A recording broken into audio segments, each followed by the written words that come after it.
ಬೆಂಗಳೂರು ಗ್ರಾಮಾಂತರ ಜಿಲ್ಲೆಯ ಪಾಲನಜೋಗಹಳ್ಳಿ ಬಳಿ ಭೀಕರ ರಸ್ತೆ ಅಪಘಾತ ಸಂಭವಿಸಿ ಬೈಕ್ ಸವಾರ ಸ್ಥಳದಲ್ಲೇ ಸಾವನ್ನಪ್ಪಿರುವ ಘಟನೆ ನಡೆದಿದೆ. ಮೃತರನ್ನ 29 ವರ್ಷದ ಪುರುಷೋತ್ತಮ ಅಂತ ಗುರುತಿಸಲಾಗಿದ್ದು, ಅವರು ಪಾಲನಜೋಗಹಳ್ಳಿ ಗ್ರಾಮದ ನಿವಾಸಿಯಾಗಿದ್ದರು. ರಾಜಾನುಕುಂಟೆಯ ಖಾಸಗಿ ಕಂಪನಿಯಲ್ಲಿ ಕೆಲಸ ಮಾಡುತ್ತಿದ್ದ ಅವರು ಬೈಕ್ನಲ್ಲಿ ಕೆಲಸಕ್ಕೆ ತೆರಳುತ್ತಿದ್ದ ವೇಳೆ ಈ ದುರ್ಘಟನೆ ಸಂಭವಿಸಿದೆ. ಯಲಹಂಕ ಹಿಂದೂಪುರ ರಾಜ್ಯ ಹೆದ್ದಾರಿಯಲ್ಲಿ ಬೈಕ್ ಅನ್ನು ಓವರ್ಟೇಕ್ ಮಾಡಲು ಬಂದ ಕೆಎಸ್ಆರ್ಟಿಸಿ ಬಸ್ ಹಿಂಬದಿಯಿಂದ ಡಿಕ್ಕಿ ಹೊಡೆದಿದೆ ಅಂತ ತಿಳಿದು ಬಂದಿದೆ. ಡಿಕ್ಕಿಯ ರಭಸಕ್ಕೆ ಬೈಕ್ ಸವಾರ ಪುರುಷೋತ್ತಮ ಅವರ ಮೇಲೆ ಬಸ್ಸು ಹರಿದ ಪರಿಣಾಮ ಅವರು ಸ್ಥಳದಲ್ಲೇ ಸಾವನ್ನಪ್ಪಿದ್ದಾರೆ.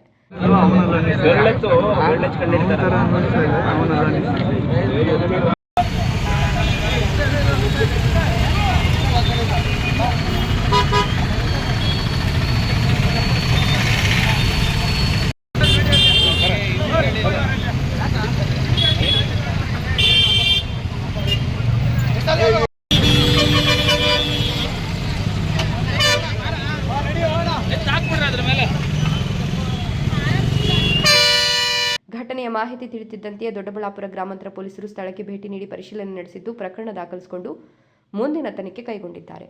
ಗುರುಪ್ರಸಾದ್, ಈ ನ್ಯೂಸ್ ಟಿವಿ, ದೊಡ್ಡಬಳ್ಳಾಪುರ.